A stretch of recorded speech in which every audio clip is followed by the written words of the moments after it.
Aquí estamos nuevamente con el Arca de Noé en Canal 13. Diversión, animalitos, mascotas. Solo el ayer y hoy juntos.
Buenas tardes.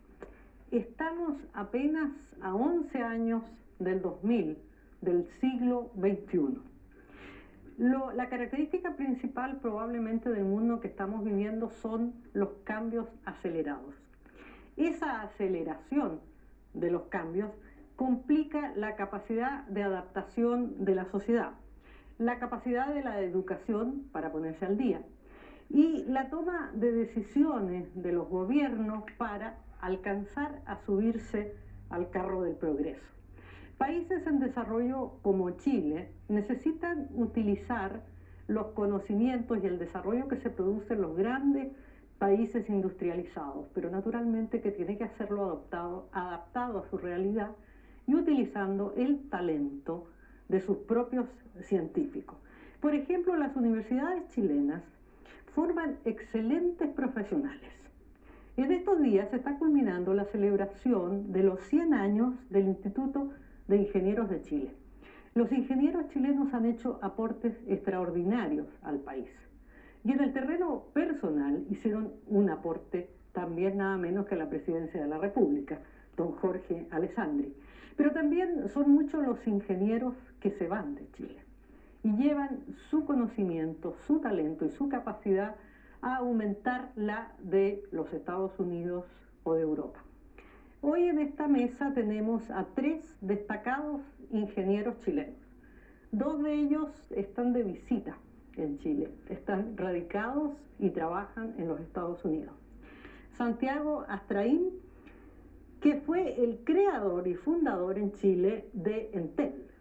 En Estados Unidos fue secretario general y director general de Intelsat, que es la Organización Internacional de Comunicaciones vía satélite, que tiene incorporados 110 países a esa organización. Bernardo Grosling, ingeniero geofísico de investigación. Él trabaja en el Servicio Geológico de los Estados Unidos. Juan Carlos Sáez, ingeniero civil industrial, magíster en ingeniería económica, profesor de la Universidad de Chile. Eso de llamarse ingeniero, Juan Carlos, ¿proviene del ingenio que tienen ustedes o proviene de la máquina que también se llama ingenio? La verdad es que yo no sé, pero le citaba yo antes a ustedes que yo creo, como decía un amigo mío, que entre ingenio e ingeniero hay solamente un alcance de nombre. A juzgar por las carreras que yo he mencionado, no es tan así. La carrera de ingeniero yo creo que requiere, antes que entremos a los temas que son interesantísimos, especialmente de nuestros 2 invitados chilenos de afuera de Chile, la carrera de ingeniería tiene una cantidad de especialidades. Muchas, ¿no? Son como cuántas, no me las diga todas, pero más o menos. 12 o 13 especialidades. Unas 13 especialidades distintas, ya. Requerirá, yo mencionaba la velocidad de los cambios, ¿requerirá estar actualizando todo el tiempo los currículums? Bueno, justamente en este momento todas las universidades, y en particular la Chile en ingeniería, se están repensando los currículums La Católica también por estas razones, ¿no es cierto?, de que los programas de estudio ya no se adaptan a las necesidades productivas productivas y tecnológicas de los países. Hay que reducir los programas de estudios, hay que concentrarlos menos años, hay que concentrarlos en materias más básicas, en ciencias básicas para poder enfrentar cualquier problema, y hay que poner en común los conocimientos de distintas disciplinas de la ingeniería.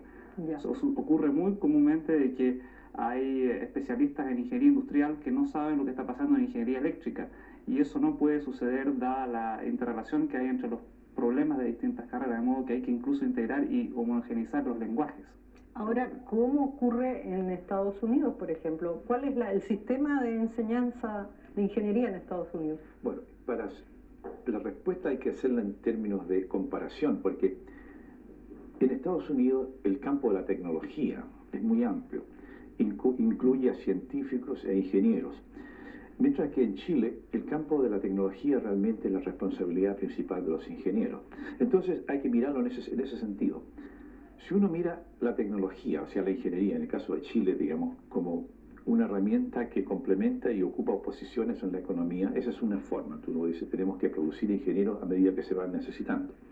Pero ese no es el rol de la economía en la economía del mundo. El rol de la tecnología. El rol de la tecnología es la fuente de creatividad y de expansión.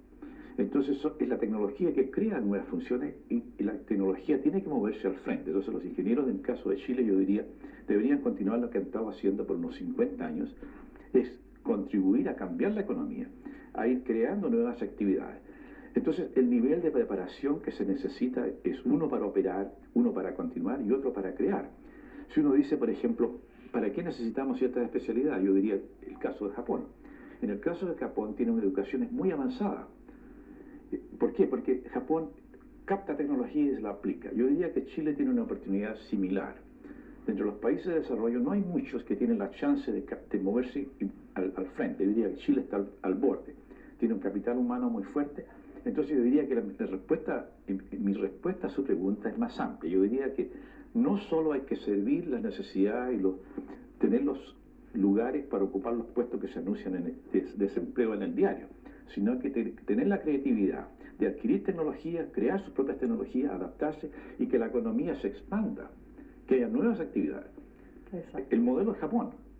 Japón es una de las primeras potencias mundiales en economía. ¿Cuál es la clave? Dos claves: disciplina social. Segundo, el uso amplio de tecnología, ya sea copiarla o crearla. Yo creo que en Chile la respuesta debe ser esa, debe ser en términos de mirar, darle a los ingenieros el acceso a poder modificar, a poder cambiar, a crear nuevas fuentes de actividad, porque uno no puede sencillamente resolver los problemas que se crean, sino uno tiene que crear situaciones nuevas. Claro. Uno de los campos que más rápidamente ha desarrollado es el espacial, ¿verdad? Exactamente. Partiendo por las comunicaciones, el primer satélite tiene 25 años de edad nomás, el primer satélite comercial de comunicaciones que tenía, usted me dijo, 240 circuitos. Bueno, ahora se está a punto de partir ya su uso de un nuevo satélite que tiene 120.000 circuitos. ¿Qué significa eso? ¿En qué se van a usar esos 120.000 circuitos? Bueno, la actividad crece de forma exponencial. Durante los 10 años que yo estuve en Intelsat, todos los 10 años creció a un promedio anual de 22.3%, lo que significa duplicación cada 4 años y 3 meses más o menos. Lo que significa entonces que todo el tiempo hay que estar poniendo no solamente más satélites, sino satélites de mejores tecnologías que aprovechen mejor los recursos, que también son bastante restringidos en el espacio, porque tenemos una sola órbita donde los podemos colocar. Tenemos una sola frecuencia, donde unas pocas bandas de frecuencia que podemos utilizar. De tal manera que hay que buscar nuevas tecnologías para reutilizar las frecuencias, reutilizar las posiciones, etc. Ahora, para Chile y los países en desarrollo, Chile particularmente lo que nos interesa en este momento, ¿qué provecho vamos a sacar, por ejemplo, de estos nuevos satélites con esa capacidad tan grande? Bueno, tal vez mirando un poco para atrás, ¿qué provecho hemos sacado? Si usted recuerda la situación de Chile en el año 68, por ejemplo, cuando comunicarse con los Estados Unidos era una odisea y comunicarse con Europa era aún peor porque había que hacerlo a través de los Estados Unidos, comparado con el instante actual en que uno disca, ¿no es cierto?, unos cuantos dígitos y está comunicado inmediatamente. La televisión también, ¿no? La televisión. Eso ha significado, y fue una inversión que fue insignificante. La inversión en Longovillo que se hizo en el año 68 era alrededor de la mitad de lo que costaba un Boeing 707. Y Chile quedó conectado al resto del mundo con esa sola inversión. Ahora, ¿es barato el nuevo satélite? Los costos han bajado fundamentalmente. El año 65, cuando el primer satélite se puso en operación, costaba alrededor de $32.000 al año el circuito. Ahora está alrededor de $3.000 y tantos dólares. De otros dólares. Sí. Yo creo que en ese mismo tema, yo creo que de todas maneras Chile subutiliza la capacidad que tiene de poder utilizar los satélites comerciales. O sea, no lo está aprovechando bien. Por ejemplo, en meteorología. Todavía nosotros conocemos informes de meteorología que son muy generales, ¿no es cierto?, la temperatura, etcétera.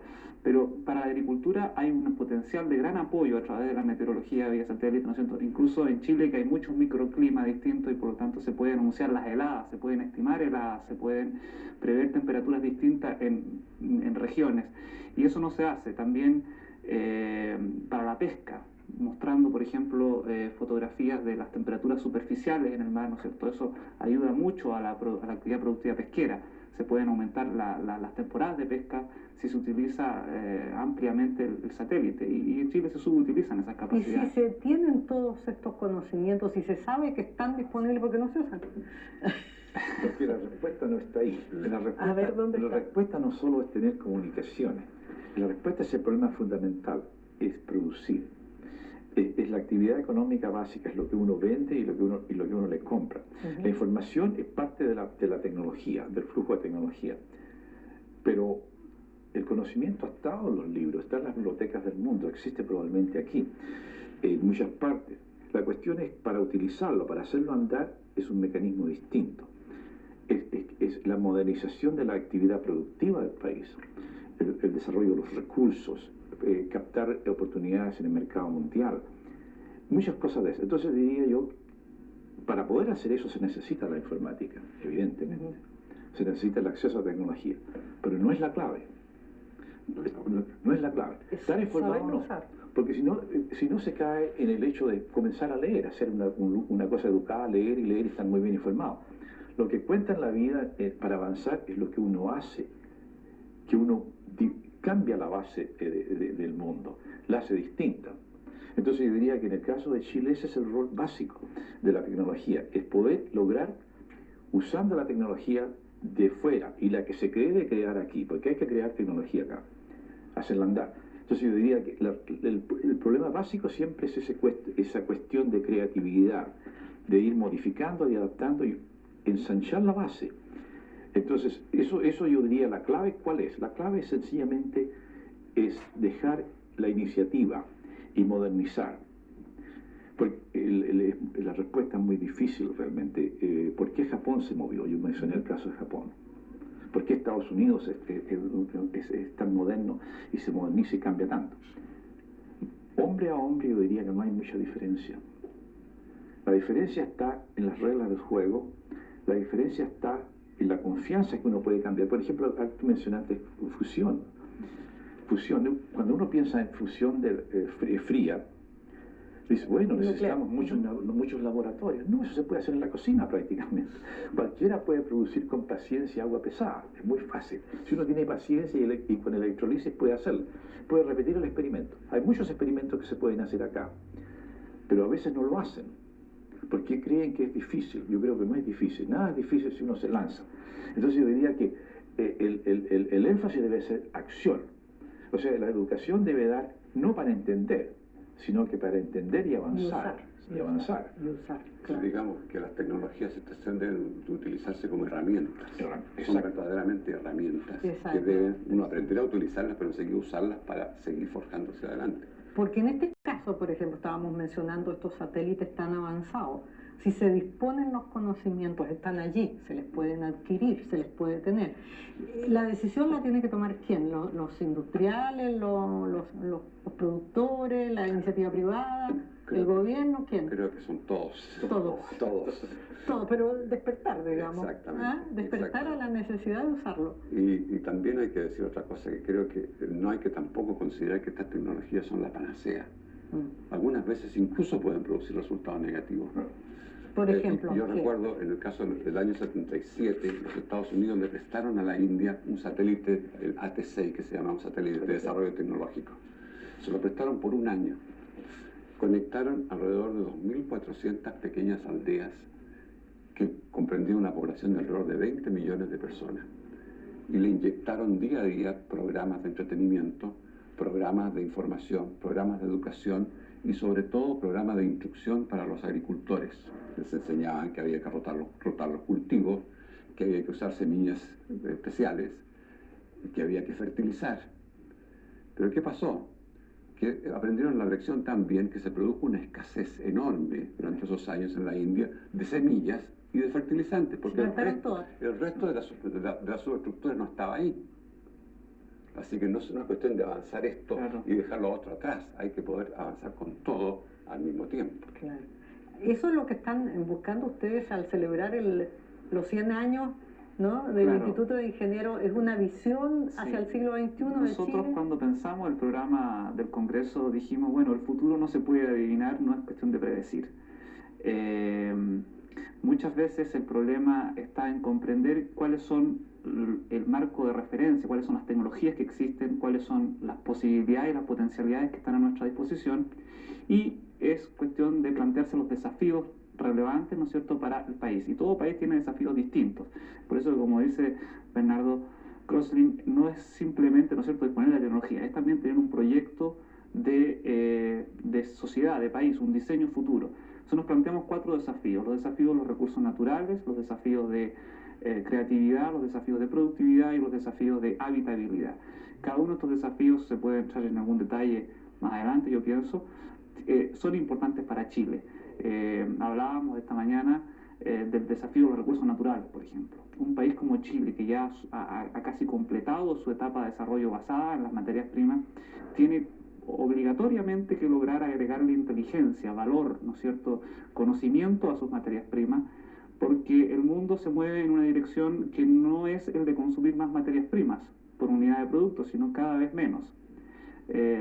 Eso quiere decir, desde luego, que nuestra inteligencia, nuestra ingeniería nacional tiene que ser capaz de aprovechar los recursos naturales de otra forma. Además que se están previendo, y no se pueden evitar, cambios en la Tierra. Esa es la especialidad suya, estudiar el futuro de la energía. Es decir, tiene varias, pero esta es una de ellas. De estudiar, por ejemplo, el futuro de la energía. Claro. Sí, yo me he dedicado los últimos años a estudiar la viabilidad energética del mundo.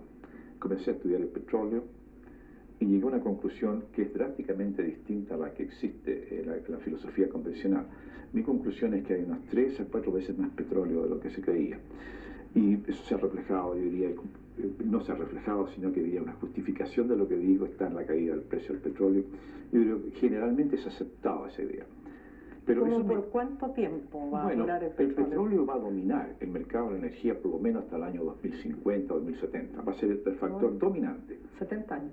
Sí, 70 años y no se va a ver acotado el año 2070. Va a ser el factor dominante en el campo energético. Va a ser el compás de marcha va a estar indicado por el precio del petróleo. Y después va a venir el carbón. El carbón va a desarrollarse.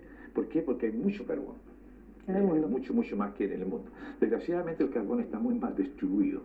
92% de todo el carbón del mundo está en 3 países: Rusia soviética, Estados Unidos y China.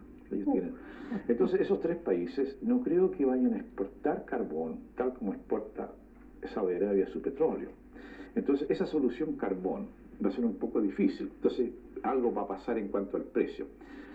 Después de eso, pero hay suficiente carbón para unos 200, 300 años. Ya. Chile tiene carbón. Tiene carbón. Claro que no. Tiene Magallanes, tiene bastante carbón. Son carbones sublituminosos, que no son tan buenos, pero tienen gran valor y pueden industrializarse con el tiempo. Después de eso vienen otras alternativas, ¿verdad? ¿Cuáles, por ejemplo? La nuclear. La nuclear va a avanzar, pero la base, yo diría, para el futuro depende si uno mira más largo, es la energía solar.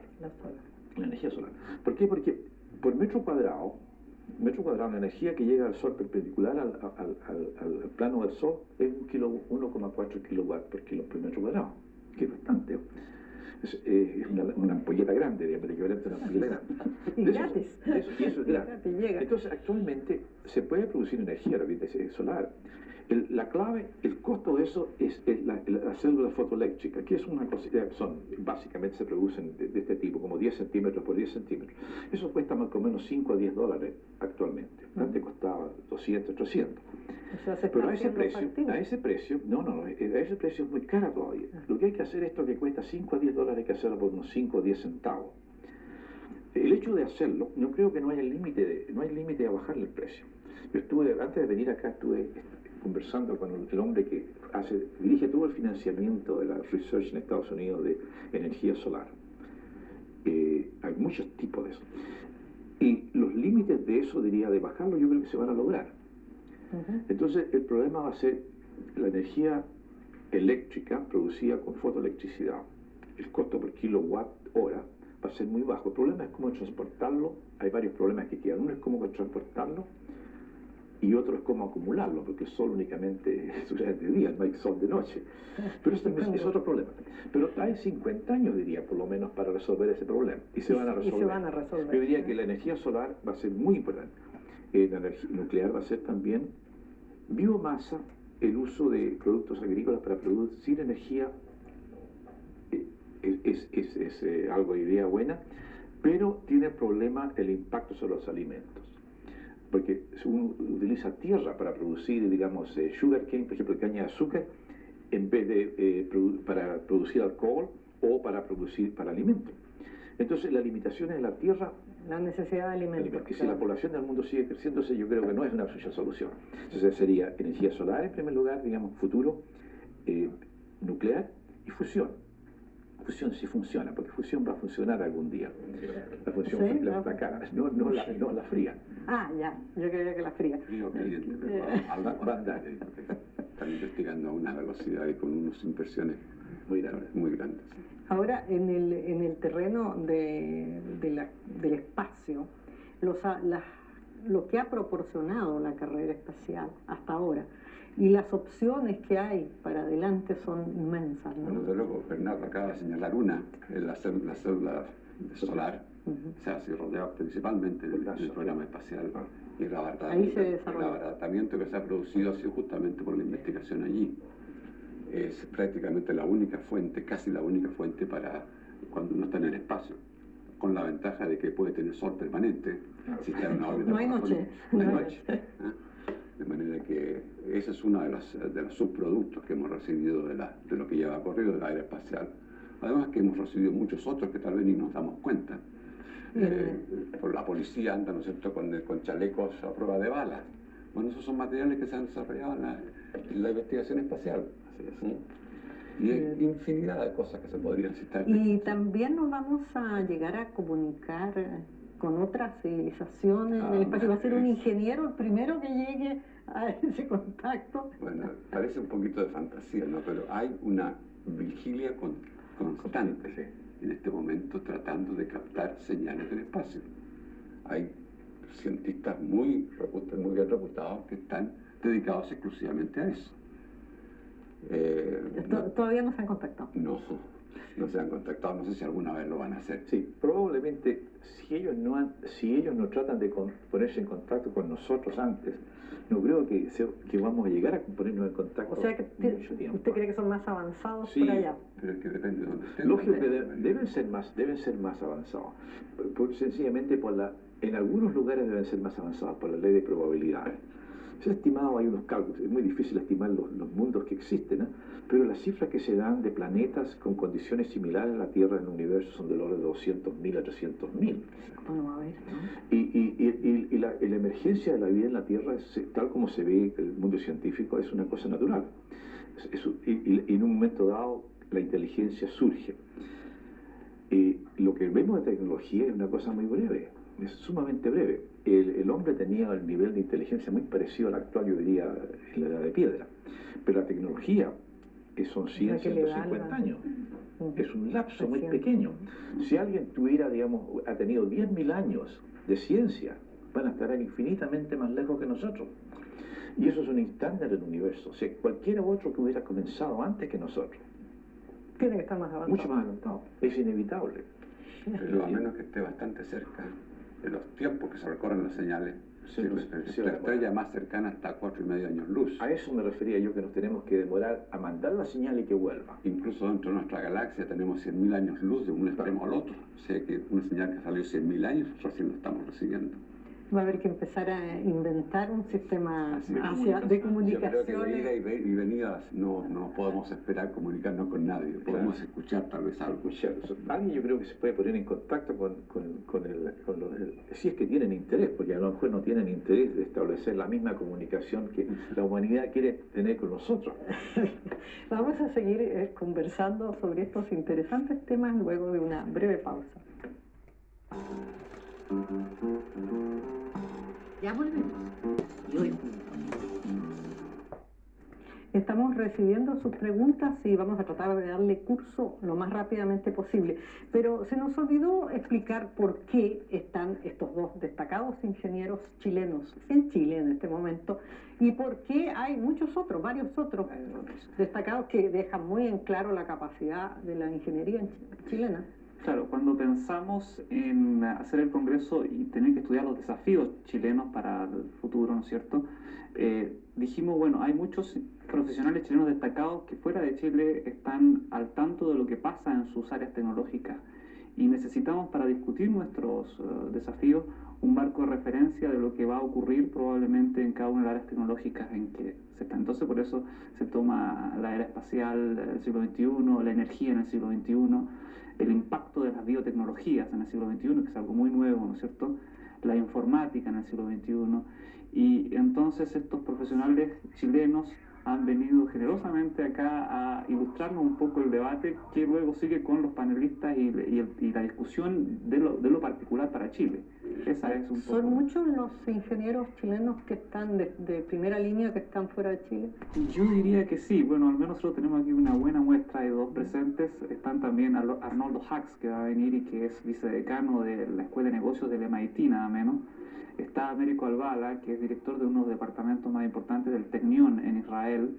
Viene Fernando Flores, que es una personalidad destacada en información, en informática en Estados Unidos. Pablo Valenzuela, que es un bioquímico, que es vicepresidente de investigación de la segunda empresa más grande de biotecnología en Estados Unidos. Ingeniería genética. ¿No? Ingeniería genética. De modo que tenemos un grupo de personalidades extraordinario y yo creo que pocas veces hemos reunido chilenos, digamos, tan destacados para discutir ¿Y cómo podríamos hacer en Chile para que no se nos fueran todos los, no todos, pero una parte de los destacados o volvieran? ¿Hay alguna manera de retenerlos? Hay dos cosas ahí. Yo creo que en el futuro no es tan grave porque las comunicaciones nos permiten trabajar a distancia estando muy cerca, con computadores interconectados vía telefónica, ¿no es cierto? Vía satélite. No hace falta viajar. No hace falta viajar y ya hay proyectos que se realizan conectados, ¿no es cierto? Oficinas que están muy lejos y conectados con bibliotecas y con ingenieros. Pero de todas maneras sería un gusto tenerlos acá, ¿no? Sí. No estaría mal, ¿no es cierto? Juan Carlos Palport pregunta ¿qué problemas se prevén para Chile en los próximos años? En el terreno suyo de la energía y la relación que usted había hecho, Bernardo, con los cambios de clima. Claro. ¿Qué se prevé para Chile en el futuro? Yo diría que lo que se prevé es un cambio. Exactamente en qué dirección el cambio va a ser es debatible, pero de que va a haber un cambio muy grande en la temperatura y el clima de la Tierra en los próximos 100 años es casi inevitable. En el caso particular de Chile, casi no hay nada que se pueda hacer en Chile para evitar el cambio global de la Tierra, porque el cambio se origina, el introducido por el hombre, en actividades en los países que están en el hemisferio norte, que son prácticamente los países industrializados. Entonces ellos tienen que ver cómo reaccionan al uso de los combustibles fósiles. Esa es la causa del efecto. Entonces, en el Pero caso nosotros de Chile, tenemos las consecuencias. Todo el mundo lo tiene. En el caso de Chile, se han hecho modelos matemáticos del clima del mundo. Esos modelos son complejos y son debatibles los resultados. Se sigue debatiendo si es o no, pero de que va a haber un cambio, diría que producido por el hombre es importante. Entonces, en el caso de Chile, lo que podría pasar es el aumento de temperatura, que como sería hasta 4 o 5 grados centígrados, en 100 años, equivaldría de que el clima, la temperatura de Santiago sería la temperatura de Osorno, y la temperatura de Osorno sería la temperatura de Chaitén. Además de eso, se prevén cambios drásticos en la distribución de las lluvias. Algunos modelos dicen que va a llover mucho acá, pero en ciertas épocas, tropical, pero sin nieve. Pero Santiago ocupa una posición muy frágil, diría yo, en cuanto a cambios meteorológicos, porque está en el límite norte de una zona árida, poco más al norte es árido. Entonces, si se corriera hacia el sur, podría haber escasez de agua, y 40% de la población está en Santiago. Entonces, yo diría que lo que se puede prever es que tenga que haber un cambio masivo de la población hacia el sur y de agricultura hacia el sur. Sencillamente porque el agua se va a correr y el clima se va a correr. Y no va a haber acá, es suficiente. No va a haber suficiente porque el 40% de la población estaría acá. Entonces hay una cierta vulnerabilidad. Claro que hay tiempo para ir reaccionando, porque eso no va a ocurrir de golpe. Entonces va a haber que hacer seguirle el paso a lo que es lo que está pasando. Y la actual energía eléctrica, que es hidroeléctrica en Chile en un 94%, sufriría sin duda las consecuencias también. Claro, las fuentes de agua se correrían hacia el sur, porque Chile tiene recursos hidroeléctricos en todo el margen. Hay grandes recursos hidroeléctricos, por ejemplo, la zona de la Patagonia, enorme. Tendría, pero es que es costosísimo eso, ¿no? Pero o sea, hay que, la base de generación hay que irla corriendo. El consumo, y eso y 100 años el consumo y queda tan lejos claro, de el consumo, pero yo diría que el hecho de la ruta austral, ese camino austral que se abrió en Chile en los últimos años, que es una decisión audaz, diría yo, muy importante, realmente es la marcha hacia el futuro. Abre eso. Entonces, están preparados, porque ya tienen un paso como de 300, 400 kilómetros, una zona que se abre hacia el sur. Entonces, diría que hay un desafío grande, pero ese sería el cambio. Y 100 años no es mucho, ¿eh? 100 años se aproxima. Ahora, para poder prever todos estos cambios y todas estas cosas, es lógico que se utilicen los satélites, pero que están ya en funcionamiento, pero los países como Chile, que no son países ricos sin duda, ¿pueden recurrir a esa riqueza de conocimiento o eso es muy cara? No, el acceso a los satélites no es muy caro. Alguien me preguntaba antes si Chile alguna vez entraría al campo espacial en el mismo pie que Estados Unidos o la Unión Soviética. Yo diría no, pero la utilización de los satélites se van a ofrecer como servicios comerciales dentro de muy poco tiempo, servicios de teleobservación para la meteorología, para la agricultura, para la previsión de inundaciones, etcétera. Eso no es tan caro. Ya se está ofreciendo eso por empresas comerciales en varios países. De manera que a medida que la necesidad surja, se podrá recurrir a ellos. Humberto Guerrero dice, ¿qué sistema económico favorece el desarrollo tecnológico y científico de un país? Tenemos un magíster en esa es una pregunta siempre complicada, pero yo creo que los problemas de la ciencia y la tecnología son problemas de muy largo plazo. Y por lo tanto eso requiere sin duda de una planificación y de una dirección, elegir ciertas áreas. Chile no puede ser bueno en cualquier tecnología, tiene competidores muy grandes en eso, pero sí hay áreas donde puede ser tecnológicamente y debiera ser tecnológicamente muy avanzado, como por ejemplo tecnologías productivas para el cobre o tecnología de utilización de la madera para la construcción, donde tiene ventajas comparativas, donde podría tener, ¿no es cierto?, posibilidades. Esos son esfuerzos que hay que planificar.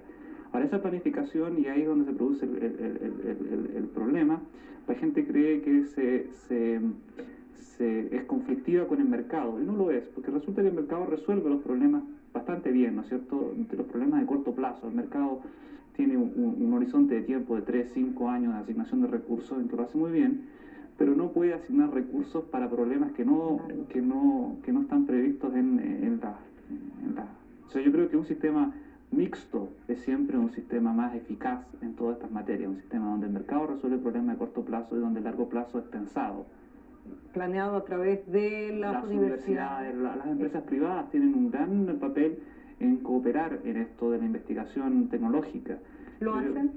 Chile tiene, yo creo, una muy mala experiencia en eso. Yo creo que las empresas privadas todavía en Chile no hacen todo lo que podrían hacer para desarrollar las tecnologías y las universidades tampoco están preparadas para servir bien a las universidades. Probablemente, ¿no es cierto?, hay que reenfocar todo el sistema de cooperación y esa es una de las cosas donde hay que avanzar más rápidamente si queremos enfrentar el problema.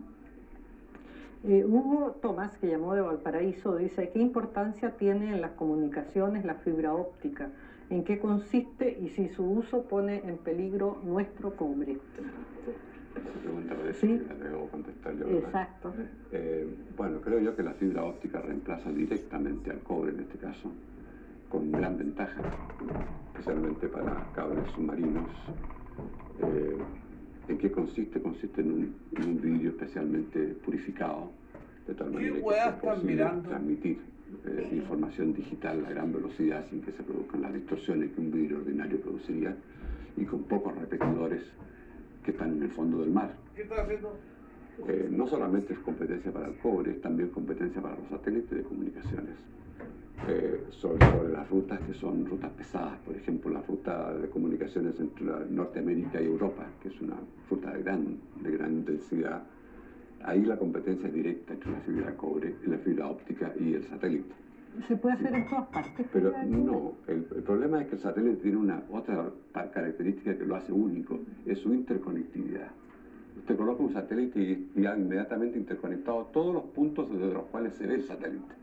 Lo cual, para reproducir la fibra de óptica, tendría que poner cable de fibra óptica entre cada par de puntos correspondientes. ¿Y hacer fibra óptica se puede hacer en Chile? Se puede hacer, pero no creo que el mercado sea como para que Chile entre a fabricar fibra óptica, por lo menos no en este momento.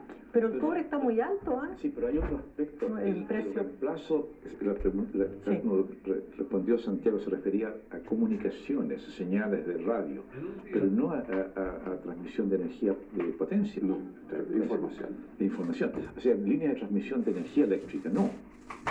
No con fibra óptica. La fibra óptica es para telecomunicaciones. Sí, ¿no? El cobre se usa en ello. No, la competencia del cobre puede venir de otros lados, pero contra el cobre. Pero en los usos del cobre para transmisión y generación de energía no están en peligro por la fibra óptica. A través de la fibra, no. Ya. Gonzalo Calvo dice, nos escuchó el comentario anterior: ¿de quién depende que se utilice mejor los satélites en Chile? Porque se había mencionado que estaban disponibles los conocimientos, pero no se usaban. Me imagino que de esa misma relación que se había hecho de universidades, industrias y gobierno, me imagino. Efectivamente. Es la manera, ¿no? Los servicios están o van a estar disponibles dentro de muy poco tiempo en muchos aspectos, como señaló Juan Carlos. Y creo que es de ventaja económica utilizarlos, de manera que cuando... El problema de cooperación, de saber que existen. Yo le daba el ejemplo de las temperaturas superficiales en el mar para la pesca. Fue la NASA en Chile, ¿no es cierto?, que les indicó a empresas pesqueras de que usaran estos mapas simplemente para empezar a probar si funcionaban. Y funcionan. Y funcionan. Y tanto es así que en el momento en que le pidieron los mapas de regreso y la metodología de regreso, porque tenían que hacer recálculos o sea, modificar los modelos. Se mueven. Sí, querían cambiar los modelos porque tenían imperfecciones, entonces las empresas pesqueras le dijeron: mire, no saquen el modelo porque lo necesitamos. Y ellos lo único que querían era quitárselo durante unos meses para perfeccionarlo. Bueno, ahí es donde los industriales pesqueros deberían hacer cooperar exactamente con esa investigación. Con esa investigación. No me consta que lo hagan, pero puede ser. Pero estaría bueno que lo hicieran. Patricia Avilés pregunta: ¿en Chile se utilizan adecuadamente los recursos naturales? ¿Qué áreas están descuidadas? Bueno, es difícil en realidad. Yo diría que evidentemente Chile ha usado los recursos naturales muy bien, porque la marcha de Chile por 100 años ha sido motivada por la explotación de recursos naturales. Nitratos, por ejemplo, cobre, son ejemplos clásicos. O sea, Chile usa sus recursos naturales y los ha usado bastante bien, diría yo. De que quedan muchos recursos naturales, evidentemente quedan muchos recursos minerales todavía. Entonces, en el caso, mencionar un ejemplo, el litio, por ejemplo, en los salares, va a ser muy importante para baterías en el futuro y en la fusión. O sea, el problema de Chile no es tanto de explotar recursos naturales, lo está explotando muy bien. Es tal vez cómo integrar los recursos naturales en la economía del país, o sea, que algunos de esos recursos naturales se integren y lo que se exporte sea una cosa que incorpore valor agregado del hombre, entonces se pueden más. Han llegado dos preguntas de Julio Badilla y de Reinaldo referente a la fusión en frío. ¿Cómo marcha eso? ¿Marcha o no marcha? Bueno, ahí parece que hay varias opiniones. Lo que yo he leído al menos es que varios laboratorios de varias universidades de los Estados Unidos han tratado de reproducir el experimento famoso de estos dos químicos de la Universidad de Utah con resultados negativos hasta el momento. A su vez, los científicos de la Universidad de Utah dicen que no han sabido reproducir bien los experimentos, de manera que tenemos que esperar un poco hasta que se calme un poquito la agitación. En todo caso es una puerta abierta, una opción que no parece muy probable, pero que podría. Bueno, el hecho de que preocuparse ahora si alguna idea nueva es muy probable o no, cuando se está gestando, se está estudiando, creo que no tiene mucha importancia. Lo importante es que es una idea nueva y que los físicos del mundo, los científicos del mundo se lanzaron a probarla. Lo que quiere decir que hay una puerta abierta que se puede abrir, es decir, una puerta que se puede abrir. Entonces, la probabilidad no importa mucho. Digamos, que se va a ensayar no hay la menor duda, porque si eso funcionara, es como encontrar el fuego. Sería una energía relativamente barata. Y limpia, ¿no? Inagotable. Pero yo calculé, suponiendo que funcionara, o sea, que realmente lo que ellos dicen que es deuterio, o sea, que es agua pesada y que produciera energía eléctrica.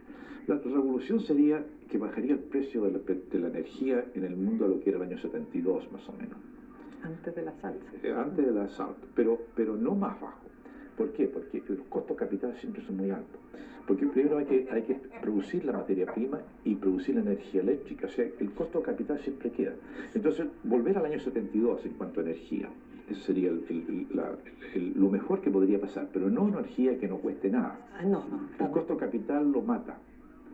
Digamos, eso le pone un piso que es más o menos como la energía del año 72, o sea, antes del alza del petróleo. Pero sí sería, como dice usted, sería una revolución industrial. Fabulosa. Sería una revolución industrial. Además que es energía limpia, claro, no produce no tiene contaminación. Marcos Villalón dice, ¿hay algún estudio de utilización de la energía más barata para desalinizar las aguas del mar y poder regar los desiertos? Chile tiene, y además si va a tener más desiertos todavía en el futuro. Porque cuando yo ingresé al Departamento del Interior de los Estados Unidos hace unos 25 años, había una oficina que se dedicaba justamente a ese tema. El objetivo era producir desalinización del agua del mar a bajo costo. Esa fue una de las respuestas del presidente Truman, creo que fue el presidente Harry Truman, que para ayudar a los países en desarrollo reconocieron que era muy importante. Hicieron un programa masivo de investigación científica. Se gastaron una cantidad enorme. Y esos esfuerzos han casi terminado, porque no se ha podido lograr bajar el costo. Así que, digamos, uno podría decir de que no se ha hecho nada, se ha hecho un esfuerzo fantástico, pero todavía no se ha hecho nada. Todavía no ha resultado. Pero es una puerta abierta también. Lógico. Es una puerta abierta también. ¿Cuándo termina el Congreso? El viernes en la tarde termina con una conferencia de clausura en que se van a leer las conclusiones más importantes de todas las sesiones. Dura 4 días. Martes, miércoles, jueves y viernes, incluido el jueves que es feriado. Van a ser muy interesantes esas conclusiones. Así, se van a publicar, ¿no es cierto? Y el instituto, desde luego, no se las va a quedar, sino que las va a poner a disposición de la comunidad y va a hacer proposiciones concretas respecto de ciencia y tecnología, formación de los ingenieros, desarrollo de ciertas tecnologías y áreas específicas, ¿no es cierto? Protección ambiental respecto a los recursos naturales. No todos los recursos naturales en Chile han sido bien explotados. Tenemos los recursos pesqueros que no siempre ha sido equilibradamente bien explotado, también algunos recursos forestales nativos. Tener cuidado con ciertas áreas, ¿no es cierto?, de la desertificación, a veces ha sido provocada por nosotros y no por el clima. Sí. En la cuarta región es más o menos obvio. Excesiva, ¿no? Sí. Claro que sí. Chile fue un exportador de trigo hace mucho tiempo atrás, pero lo que exportó fue el nutriente del suelo y nos dejó bastantes áreas. Una última pregunta, ¿puede el público asistir al Congreso o es un Congreso para ingenieros y a un nivel que no se entiende? Nuestro interés es que participe toda clase de profesionales y ciudadanos en general que les interese el tema. ¿Y dónde se hace? En el Crown Plaza. En el Crown Plaza. Puede asistir cualquier persona que le interese. Les agradezco su presencia. Creo que hemos ayudado a divulgar un poco la actividad. Ojalá regresen más a menudo a Chile o se comuniquen por la vía satélite con los ingenieros chilenos para aunar esfuerzos. Los invito para el almorzando de mañana, que ustedes me van a perdonar que me ría, porque resulta que es un almorzando muy especial. Es una familia de periodistas la que está invitada mañana, la invitó Julio Martínez. Les voy a leer quienes integran esta familia. José María Navasal, periodista y comentarista internacional. Marina de Navasal, periodista. Joaquín Navasal, periodista. Y Jimena Navasal, periodista. Mañana Julio Martínez en esta mesa. Hasta mañana.